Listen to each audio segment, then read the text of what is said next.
Hi guys! Once again, welcome back muli sa ating munting channel. Ito po yung host na si Chloe TV. Muli na namang magbibigay ng panibagong reaction video sa araw na to. Pero syempre guys, bago ang lahat, gusto ko lang kayong i-greet ng Merry Christmas po sa inyong lahat, sa mga kababayan natin na nandito sa Pilipinas, and of course sa ating mga kababayang OFW na nag-iisa ngayon sa kanilang workplace, no? Sana'y naging maayos po yung kalagayan nyo at sana'y masaya po kayo, no? Kahit malayo po kayo sa inyong pamilya. So, Merry Christmas po sa inyong lahat. Ngayong araw nga po guys ay meron na naman po tayong reaction video at ito nga po yung bagong issue ngayon, no? Na meron nga daw talagang anak si Kalingap Jomar. At ang nakakalungkot pa nito ay umabot pa ito kay Kuya Bal, no? Kung saan nagsumbong pa ito kay Kuya Bal itong tawag dito, itong bashers na to. So dito nga po guys sa ating reaction video ay dito po sinagot po niya na meron nga po daw talaga siyang anak. So mamaya guys, tapusin itong video na to before kayo mag-comment para malaman nyo kung sino nga ba yung anak niya. Tapusin niyo itong video na to hanggang sa dulo. At ayon din po guys sa ating nakita sa part 100, talagang masasabi nga ba natin na ito na ba yung pinakahuli, no? Magpapaalam na nga ba ang ating Jomcar? Napansin din natin guys na medyo mababa yung views ng Jomcar natin. So, ayan, i-marathon po natin, suportahan po natin yung part 100 guys para magaganahan pa si Kalingap Rab na ipagpatuloy kasi doon sa doon sa title niya, napakalaking question mark doon na magpapaalam na ba ang Jomcar na ito na ba ang huli. So para hindi magiging huli yung Jomcar natin or para ipagpatuloy pa ni Kalingap Rab, atin pong suportahan, i-marathon po natin yan. Bago tayo magtungo doon sa ating reaction video, huwag kalimutan mag-subscribe sa ating channel, paki-like and share ng ating video para mas recommend pa tayo na YouTube.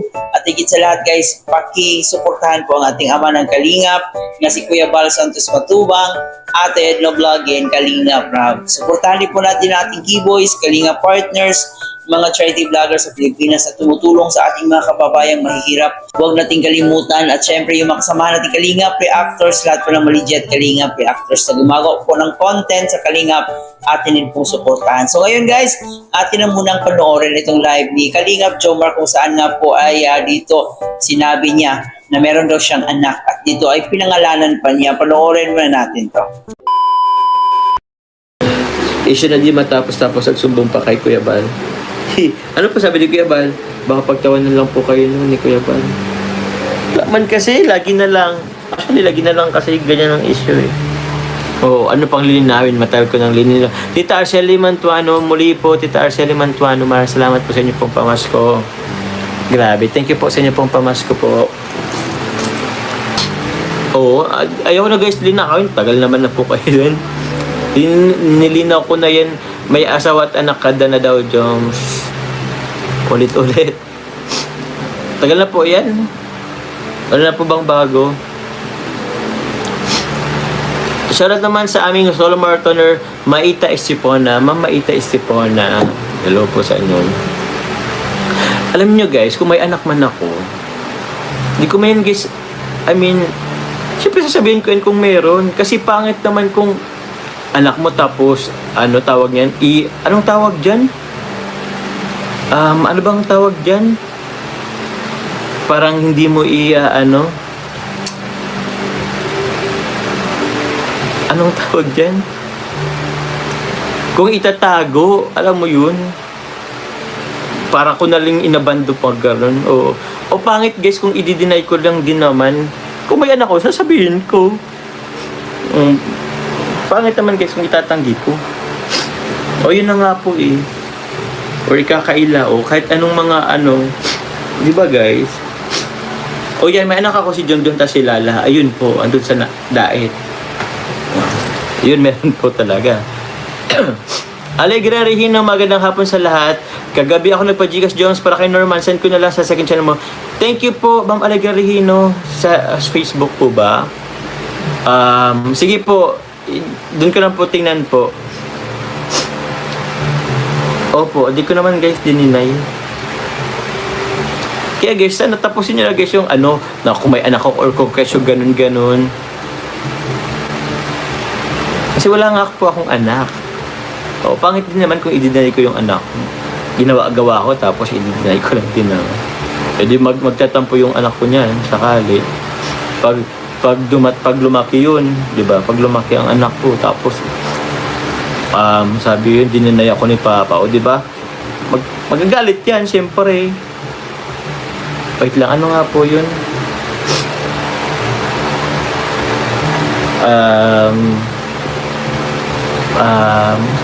Saan nga iti-take note ko? Dito. Hello po. Ay, hindi to. So yun na nga po guys, na nakita po natin ang live ni Papa Joms, kung saan nga po dito ay may nagsabi na umabot daw yung issue na to kay Kuya Bal, no? Kung saan nga po ay dito nagtanong pa ito kay Kuya Bal kung totoo nga ba daw merong anak si Kalingap Jomar. Dito guys ay syempre parang naiirita na rin po si Kalingap Jomar kasi noon pa man ay sinabi na niya ito, no? Noon pa man ay nag-explain na siya dito na wala po siyang anak. So yung sinabi po natin kanina na meron pong anak si Kalingap Jomar, yun po si Jom at saka si Lala. Lala ba no? Lala ba yun? So yun po yung mga anak ni Kalingap Jomar. Pero yung literal na anak po ay wala pong ganon si Kalingap Jomar. Sabi pa nga niya dito, kung meron man po siyang anak, bakit niya po itatago? Bakit po niya ikahihiya or i-abandona yung anak niya kung meron man siyang totoong anak? So, nakakalungkot yun sa part ng kanyang anak, di ba? Na itatago siya. Para saan? So, yun, nilinaw po ni Kalingap Jomar na wala pong katotohanan. Actually, matagal na tong issue na to na may girlfriend daw itong si Kalingap Jomar, may anak. So, hindi talaga mawawala kung kaninong pangalan na po yung na-involved dito sa paratang na ito. Pero yun, pure po, no? Pure binata po si Kalingap Jomar. Wala po siyang anak. Tanging si Carla po yung present girlfriend niya ngayon. Kaya huwag po niyong pagdudahan yung relasyon ng ating Jomcar. Malinaw pa po yan sa sikat ng araw kung gaano ka-importante at gaano kahalaga ni Kalingap Jomar si Carla Bells niya. So sana wag po nating bigyan pa ng kung ano-anong issue itong Jomcar natin. So instead, mag-focus po tayo na mag-marathon sa part 100 kasi sobrang baba po ng views niya. At syempre para gaganahan pa si Kalinga Parab na ipagpatuloy pa yung Jomcar kasi nasa part 100 na po. So parang nandun na sila sa tuktok ng bundok, no? So pag-iisipan pa yan ni Kalinga Prab kung itutuloy pa ba or hindi. So sa pamamagitan po ng ating pagsuporta sa part 100, dyan po magdesisyon si Kalinga Prab kung itutuloy pa ba niya or hindi. So sana ay i-marathon natin, suportahan natin yung part 100 kasi ito yung pinakahinihintay ng lahat. Tapos ganito lang yung mangyari, di ba? Di naman po ibig sabihin na sa pilitan po ito. So nasa ano lang po kung kayo ay hindi busy, kung mahal niyo talaga yung Jomcar, alam kong susuportahan niyo yon. So ayun guys malinaw po yon na wala pong anak si Papa Joms. Okay, sana nasagot na po yan. So noon pa man ay paulit-ulit na po yan, no? Yung bashers talaga ay kung ano-ano yung mga sinasabi. Nakarating pa ito kay Kuya Bal, no? So dito nga po ay parang tinawanan lang din ni Kalinga Jomar. So I hope guys nag-enjoy kayo. Huwag kalimutan mag-comment sa ating comment section. Paki-like and share na rin itong ating video. Maraming salamat guys. Once again, Merry Christmas po sa inyong lahat. Hanggang dito na lang po. Ito po yung host na si Chloe TV. Thank you for watching.